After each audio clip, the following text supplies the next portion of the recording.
یہاں تک جو قرآن کریم کے جو آیتیں پڑھے ہیں، ہم لوگوں کو جو جائیداد ہے ان کے اندر ہمارے بچوں کو، ہمارے بہنوں کو، ہمارے ماں باپ کو، ان کے رشتہ داروں کو، قریب کے دور کے، ان سب کے اندر مال کے تقسیم کے بارے میں اللہ تعالیٰ کو حکم اس طریقے سے.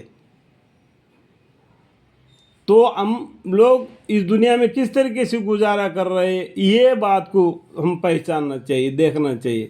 صحابہ اکرم علیہ تعالیٰ پیغمبر صلی اللہ علیہ وسلم نے ان آیتوں کے ذریعہ اس طریقے سے اپنی زندگی برتاؤ کر کے چل دیے. آج تو دنیا کا کچھ کہنا ہی کچھ آگے بڑھ کر بات کرنے میں ہم کو کیا آتا ہے کہ دقت آ جاتی ہے، کیونکہ حق بات کیا ہے ہم نہیں جان پا رہے. اللہ تعالیٰ سے معافی مانگتے، اللہم اغفر لی، اللہم اغفر لی. اور جو عورتیں بے حیائی کا کام کرے تمہارے بیویوں میں سے، سو تم لوگ ان عورتوں پر 4 آدمی اپنوں میں سے گواہ کر لو. سو اگر وہ گواہی دے دے تو تم ان کو گھروں کے اندر مقید رکھو یہاں تک کہ موت ان کا ختم کر دے. دیکھو یہاں پر کبھی بھی عورت کو مارنے کے بارے میں قرآن میں کہیں بھی نہیں لکھا ہے، کہیں بھی نہیں لکھا ہے. اگر وہ غلط کام کرتی ہے تو اس کو ایک کمرے میں بند کر دو یہاں تک کہ اس کو موت ختم کر دے.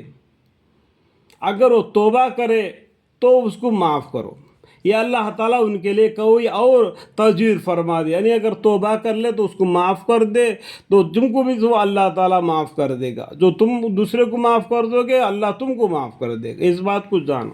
اور جو ان سے 2 شخص بھی بے حیائی کا کام کرے تم میں سے تو ان دونوں کو اذیت پہنچاؤ. پھر اگر وہ دونوں توبہ کر لے، دیکھو توبہ کر لے اور اصلاح کر لے تو ان دونوں سے کچھ تعرض نہ کرو. بلا شک اللہ تعالیٰ توبہ قبول کرنے والے ہیں، رحمت کرنے والے ہیں. اللہ تعالیٰ نے ان کا توبہ کو قبول کر دیا، ان پر رحم کیا، تو آپ لوگ ان کا پر سختی مت کرو. توبہ جس کا قبول کرنا اللہ تعالیٰ کا ذمہ ہے، اور تو انہی کے ہے کہ جو ہمارے سے کوئی گناہ کر بیٹھتے ہیں پھر قریب ہی وقت میں توبہ کر لیتے، اللہم اغفر لی. سو ایسے پر تو خدا تعالیٰ توجہ فرماتے. الحمدللہ. اور اللہ تعالیٰ خوب جانتے حکمت والے ہیں. اور ایسے لوگوں کو یہ توبہ نہیں جو گناہ کرتے رہتے ہیں، یعنی دعا کرتے رہتے، توبہ مانگتے رہتے ہیں ویسا. اور ایسے لوگوں کی توبہ نہیں جو گناہ کرتے رہتے ہیں یہاں تک کہ جب ان میں سے کسی کے سامنے موت آ ہی کھڑی ہو تو کہنے لگا کہ میں آپ توبہ کرتا ہوں. اور نہ ان لوگوں کی جن کی حالت کفر پر موت آ جاتی ہے، ان لوگوں کے لیے ہم نے ایک دردناک سزا تیار کر رکھی ہے. زندگی بھر غلط کام کرتے رہ گیا اور موت نزدیک آ گیا، اس ٹائم پر بولتا ہے کہ ابھی میں توبہ کرتا ہوں، توبہ کرتا ہوں. تو یہ بولتے ہیں تو کہنے لگا کہ میں اب توبہ کرتا ہوں. اور نہ ان لوگوں کی جن کی حالت کفر پر موت آ جاتی ہے، ان لوگوں کے لیے ہم نے یعنی اللہ تعالیٰ نے ایک دردناک سزا تیار کر رکھی ہے. اللہم اغفر. ایمان بولو، تم کو یہ بات حلال نہیں کہ عورتوں کے مال یا جان کے زبرن مالک ہو جاؤ، اور ان عورتوں کو اس غرض سے مقید مت کرو کہ جو کچھ تم لوگوں نے ان کو دیا ہے اس میں کا کوئی حصہ وصول کر لو، مگر کہ وہ عورتیں کوئی سریا ناشائست حرکت کرے. اور ان عورتوں کے ساتھ خوبی کے ساتھ گزاران کیا کرو.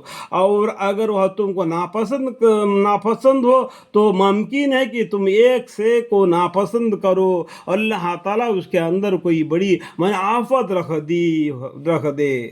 اور اگر تم بجائے ایک بیوی کے دوسرے بیوی کرنا چاہو اور تم اس کو انبار کا انبار مال دے چکے ہو تو تم اس میں سے کچھ بھی مت لو. کیا تم اس کو لیتے ہو بہتان رہ کر اور سریا گناہ کے مرتکب ہو کر؟ اور تم اس کو کیسے لیتے ہو حالانکہ تم باہم ایک دوسرے سے بے حجانہ مل چکے ہو، اور عورتیں تم سے ایک گھڑا اقرار لے چکی ہے. اور تم عورتوں سے نکاح مت کرو جن سے تمہارے باپ دادا نانا نے نکاح کیا ہو، مگر جو بات گزر گئی. بے شک عقلاً بھی بڑی بے حیائی اور نہایتی نفرت کی بات ہے، اور شرعاً بھی بہت برا طریقہ ہے. اللہم اغفر لی. اللہ